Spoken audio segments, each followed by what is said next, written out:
আসসালামু আলাইকুম। নিশ্চয়ই সবাই ভালো আছেন। আমি একটি ভিডিও আপনাদের সম্মুখে দিতেছি। গায়ের বল যখন তাহে মানুষে বহুত কিছু করতে পারে। আল্লাহকে আল্লাহ রসুলকে চিনে না, মানুষ গুরুকে ভাসে না। এইটাই হলো এই জামানায় কী কারণে কথাগুলি বলছি নিশ্চয়ই আমি বলবো। আপনারা ভিডিওটা ধাক্কা দিবেন না, ভিডিওটা দেখিয়া তারপরে যদি ভালো লাগে ইনশাল্লাহ কমেন্টে জানাইবেন। এই গড়গুলি হয়েছে একটি সরকার থাকার অনুষ্ঠান।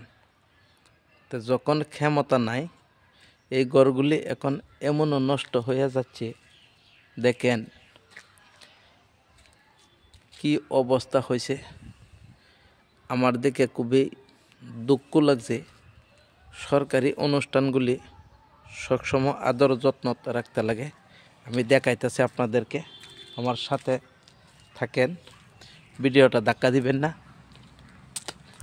মানুষ যখন শরীরের অবস্থা দুর্বল হয়ে যায়, মানুষের শরীরের যখন দুর্বল অবস্থা হয়ে যায় তখন দেখবেন মাংসই নিজের দেহ ছাড়িয়া দিছে, নিজের হাত পাও দেহ ছাড়িয়া দিছে, নিজের যে আর্থিক অবস্থা নিজের স্বাদ ছাড়িয়া দিছে। তো ওইভাবেই দেখেন এই ঘরগুলি কত কত টাকা পয়সা খরচা করিয়া বানাইছে রাজবাড়ির মতন। কিন্তু এখন এমন হয়েছে ঘরবাড়িগুলি সব নষ্ট হয়ে গেছে। অফিস যেগুলি আছেন, কার্যালয় যেগুলি আছেন সব নষ্ট হয়ে গেছে। দেখতে পাইছেন আপনার ভিডিওর মাধ্যমে।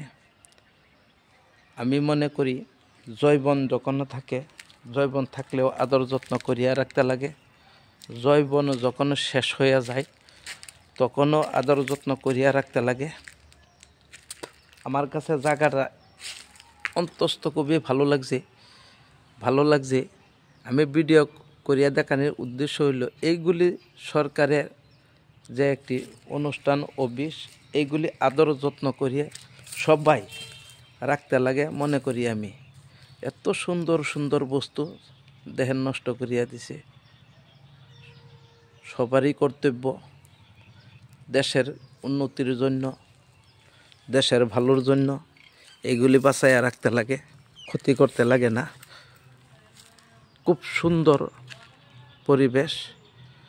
তো সবাই এই হিসাবে মনে করি সরকার জারি না হোক, ঘরগুলি অনুষ্ঠানগুলি সবাই সাজায় রাখতে লাগে। দোয়া করবেন দেশের জন্য যাতে ভালো হয়, এই দোয়াই করি।